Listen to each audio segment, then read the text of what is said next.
পবিত্র কোরআনে আল্লাহ তাবারক ওয়া তাআলা নিজেই ঘোষণা করেছেন, কুল বিফাদলিল্লাহি ওয়া বিরাহমাতি ফাবিযালিকা ফালইফরাহু হুয়া খায়রুম মিম্মা ইয়াজমাউন।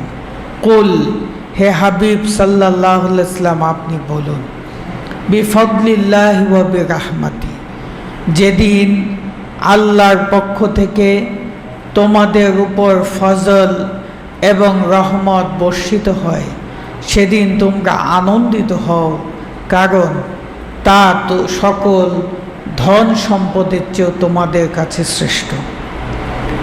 এই আয়াতে কারিমার ব্যাখ্যা করতে গিয়ে অধিকাংশ মুফাসসিরিনে কেরামগণ বলেছেন, এই ফজল বলতে আল্লাহ তাবারক ওয়া তাআলা কোরআনকে বুঝিয়েছেন, আর রহমতের ব্যাখ্যায় আল্লাহ নিজেই বলেন, ওয়ামা আরসালনাকা ইল্লা রাহমাতাল লিল আলামিন। হে হাবিব, হে আমার দোস্ত, আমি আপনাকে জগতের জন্যে, সমগ্র সৃষ্টি রাজির জন্যে রহমত হিসেবে প্রেরণ করেছি। এখন আপনারা বলেন, রহমতের আগমন, রহমতের শুভ আবির্ভাব, এটা কি জগতের জন্য আনন্দের নয়?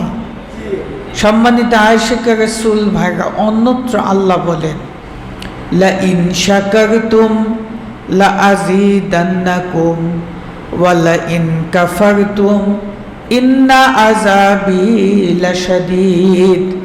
তোমাদের উপর যখন আমার নিয়ামত বর্ষিত হয়, তোমরা সেই নিয়ামতের শুকরিয়া আদায় করো। তোমরা যদি শুকর গুজারি না করো, শুকরিয়া আদায় না করো, আমি আল্লাহ তোমাদেরকে গজব দ্বারা পাকড়াও করব।